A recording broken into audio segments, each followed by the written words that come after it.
Hello everyone, a very warm welcome to all of you on the YouTube channel of Ved Prep TET Master. Before beginning ahead, a humble appeal once again, please subscribe the channel Ved Prep TET Master and also press the bell icon for regular updates ताकि आपका कोई भी update, कोई भी new video miss ना हो सके. So today in this video we are beginning a new playlist which will be named as Weekly Current Affairs. इस प्लेलिस्ट में क्या होगा कि आपके जो पूरे मंथ में 4 वीक्स होते हैं, तो हर वीक की हम एक क्यूमुलेटेड प्रेजेंटेशन देंगे आपको, जिसमें जितनी भी करंट अफेयर्स हैं उस वीक से रिलेटेड वो सब कवर कर ली जाएंगी. तो आपको जो एक्स्ट्रा एफर्ट है कहीं से जाके पढ़ने का वो देखने की ज़रूरत नहीं पड़ेगी. जस्ट लाइक 6 to 7 वीडियोज़ और आपका जो वीकली करंट अफेयर्स है वो कवर हो जाएगा. तो जो सबसे पहला हम डेट से स्टार्ट कर रहे हैं, दैट इज़ हम मार्च से स्टार्ट कर रहे हैं, मार्च 2021 से. तो the first week that we are covering is 1 March 2021 to 7 March 2021.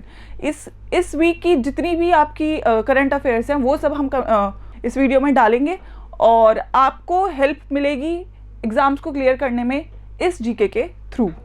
तो सबसे पहले बात करते हैं नेशनल न्यूज़ की.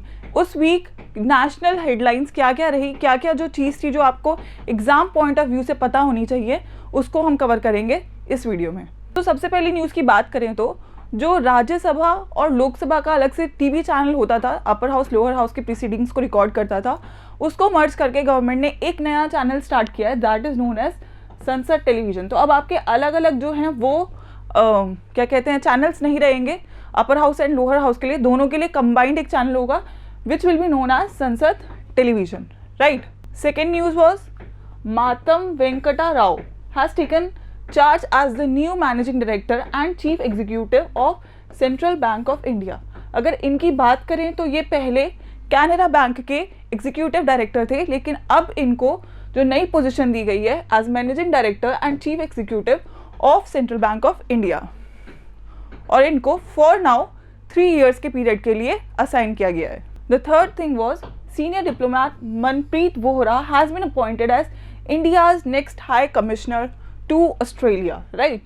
तो ये एक IFS ऑफिसर हैं और इनको अब सिलेक्ट किया गया है कि ये असाइन किए जाएंगे इंडिया के नेक्स्ट हाई कमिश्नर ऑस्ट्रेलिया के लिए, राइट? तो ये कुछ की पॉइंट्स हैं, जो कुछ की न्यूज़ हैं जो आपके लिए एग्जाम पॉइंट ऑफ व्यू से इम्पॉर्टेंट हैं. नेक्स्ट बात करते हैं तो vice admiral Ajendra Bahadur Singh took over as the flag officer commanding in chief of Eastern Naval Command, right? तो ये आपकी जो नेशनल लेवल की हेडलाइंस थी, नेशनल लेवल के पॉइंट ऑफ व्यूज थे इस वीक के लिए 1 to 7 मार्च जो इम्पोर्टेंट न्यूज़ थी वो ये कुछ न्यूज़ थी. आगे मूव ऑन करते हैं. अगर इंटरनेशनल न्यूज़ की बात करें, इंटरनेशनल न्यूज़ के टर्म्स में बात करें तो हमारा उस वीक में 10th edition of Hurun global rich list release की गई थी. तो इसके जो टॉप स्पॉट्स थे वो किस किस ने ऑक्यूपाई करे उसकी बात करें तो पहला स्पॉट लिया था टेस्ला चीफ एलन मस्क ने. You must know him, right? इनके नाम तो काफ़ी ज़्यादा पॉपुलर है. तो he ranked as the first person and इनकी वर्थ कितनी थी $197 बिलियन, राइट? उसके बाद है Amazon Inc CEO Jeff Bezos at $189 billion और थर्ड प्लेस पे थे लुई वुइटन के chief executive Bernard Arnault at $114 billion. तो ये जो टॉप 3 पोजीशंस थी इन 3 बिजनेसमैन के नाम रही. अगर इंडिया की बात करें तो Mukesh Ambani was 8th in the list and second among the Asians most wealthy person इस लिस्ट के according with $83 billion of wealth. Though 2020 was known as the year जिसमें कोविड की वजह से इकॉनमी पे काफ़ी हिट लगा, लेकिन उसके बावजूद 143 new people entered into this list of billionaires. तो ये कोविड के बावजूद भी इतने नंबर ऑफ पीपल इस लिस्ट में न्यू एड ऑन हुए. अगली बात करते हैं तो Bangladesh has graduated from the category of least developed countries on recommendation of United nation committee for development policy.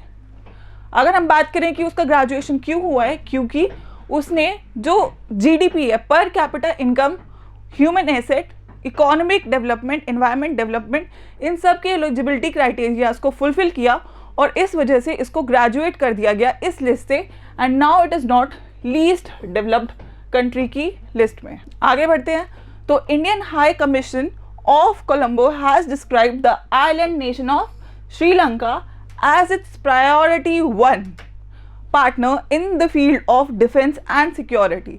तो डिफेंस एंड सिक्योरिटी की फील्ड में बात करें तो इंडियन एम्बेसडर ने श्रीलंका को प्रायोरिटी 1 अपना रखा है.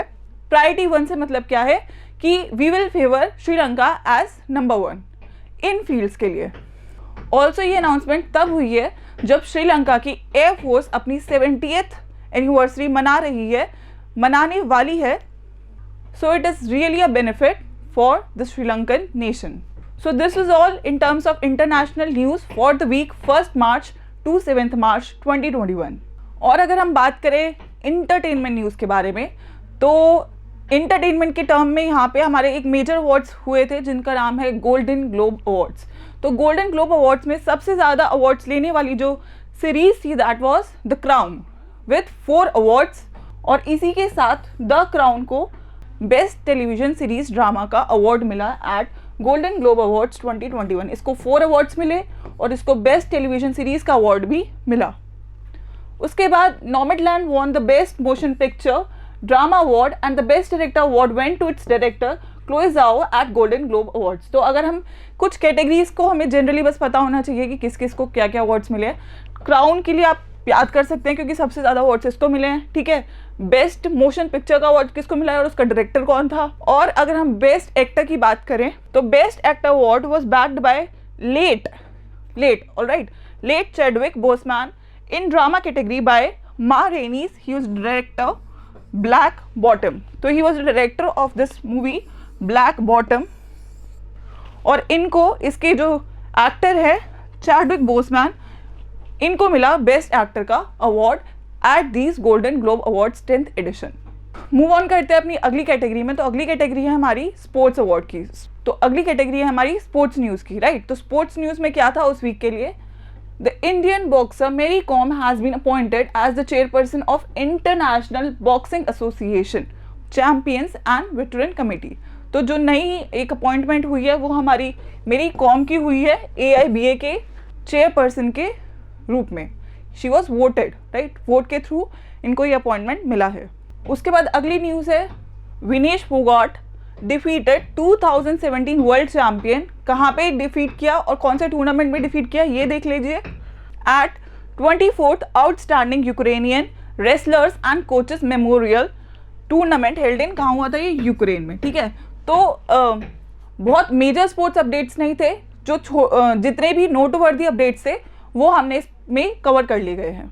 और अगले अपडेट की बात करें तो जो इंडिया के वरुण कपूर थे और मालविका भंसोट थी, इन लोगों ने मेंस और single respectively Uganda international badminton tournament में अपने अपने टाइटल्स अपने नाम करे इंडिया के लिए. तो ये हमारी कुछ स्पोर्ट्स अपडेट थी उस वीक के लिए. जो प्रीसीडिंग स्पोर्ट्स के टर्म में वहाँ पे हुई उस वीक में वो हमने आपके लिए यहाँ पे कवर कर ली गई हैं. So last but not the least हमारी अगली कैटेगरी है साइंस एंड टेक्नोलॉजी की टर्म्स में क्या क्या अपडेट्स आपके लिए थे. तो साइंस एंड टेक्नोलॉजी की बात करें तो रशियाज रोसकॉस्मोस, ये वहाँ की स्पेस एजेंसी है, उसने लॉन्च की अपनी first satellite to monitor Arctic climate and environment. और उस सैटेलाइट का नाम क्या था? Arktika M. ठीक है, सैटेलाइट का नाम आपको पता होना चाहिए और किस कंट्री ने उसको लॉन्च किया वो पता होना चाहिए. इसको लॉन्च किया गया था आर्कटिक कॉन्टिनेंट की मीटीरोलॉजी और हाइड्रोलॉजी की जितनी भी इंफॉर्मेशन है उनको स्टडी करने के लिए, उसकी इंफॉर्मेशन कलेक्ट करने के लिए इस सैटेलाइट को रशिया के थ्रू लॉन्च किया गया. राइट, ताकि उसके इन्वायरमेंट, उसके एटमॉस्फेयर के बारे में और स्टडी की जा सके. उसके बाद इंडिया की तरफ से साल का जो पहला मिशन था इसरो की तरफ से वो लॉन्च हुआ. Polar rocket successfully launch Amazonia 1 of Brazil and 18 other satellites in the first mission of ISRO for this specific year. Alright, तो ये हमारी साइंस और टेक्नोलॉजी से रिलेटेड न्यूज़ थी इस वीक से related. So this was all in terms of the current affairs for 1st to 7th March. I hope हमने आपकी हेल्प करी होगी. आई होप आपको इस वीडियो को देख के वो इन्फॉर्मेशन मिली होगी और एग्ज़ाम से रिलेटेड जितनी भी करंट अफेयर्स हो सकती हैं हम आपके लिए वो कवर करते हुए चलेंगे ताकि आपको एक्स्ट्रा एफर्ट लेते हुए नहीं, छोटे टाइम में ज़्यादा नॉलेज आप ग्रास्प कर सकें. यू मस्ट हैव रिमेंबर कि आपको क्या करना है. राइट, आपको करना है चैनल को सब्सक्राइब, शेयर और वीडियो को लाइक. राइट, इसके अलावा आपको मेक श्योर करना है कि ये चैनल जितने भी लोग इससे बेनिफिट हो सकता है उन तक पहुँचे. So with that I'll take your leave and I'll thank you all for being a part of this video. Thank you and have a nice day.